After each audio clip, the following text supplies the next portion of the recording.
Sao mangantenga no fogo, mangantenga na umora na máfia, fogo, zafafumo e afu.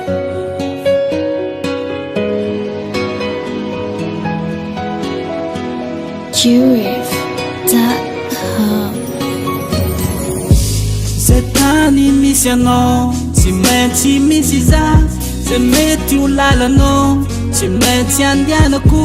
Ze olo mizahanao, masaro piaro za. Satria falasanao, jiaby koa fitiavako. Karaha efa tsy hoe, itia olonka.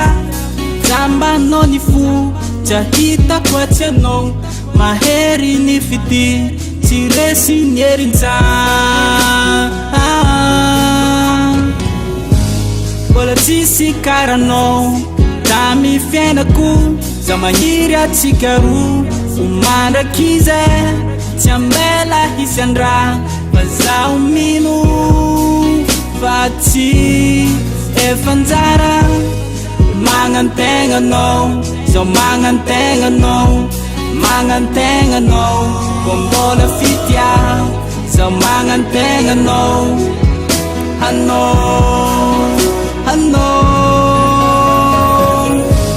Hanao masoandroko, teneko anjarako. Fa tsy soloako, hanova ho aviko. Feno asambaragna, ka tsisy asakana. Za misy vintagna, andeha hagnova. Ny foko efa mihity, ko fiainanao tsy angity. Ataoko aminao ze mety, zay ilainao me. Za sarotigny aminao, efa tsy haiko hoe ky atao. Za mangavy aminao, aza solo toerako. Rasendra mafiady, ankilanao miameno. Satria anao ilaiko, mitondra hero anay. Ko minahanao tsy wisy, isolo toeragna. Fanao aza magnay, mbola tsisy karanao.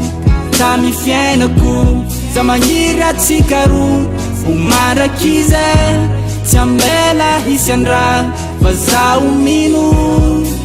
Fa ny antsika efa anjara, magnantegna anao. Za magnantegna anao, magnantegna anao. Ko mbola fitya, zaho magnantegna anao.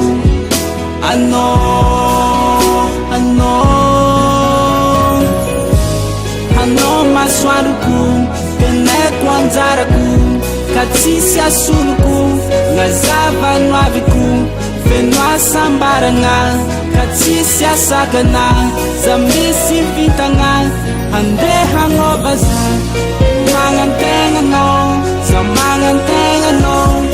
Magnantegna anao, ko mbola fitya. Za magnantegna anao. Hanao masoandroko, teneko anjarako. Ka tsisy oloako, ngazava no aviko. Feno asambaragna, ka tsisy asakana.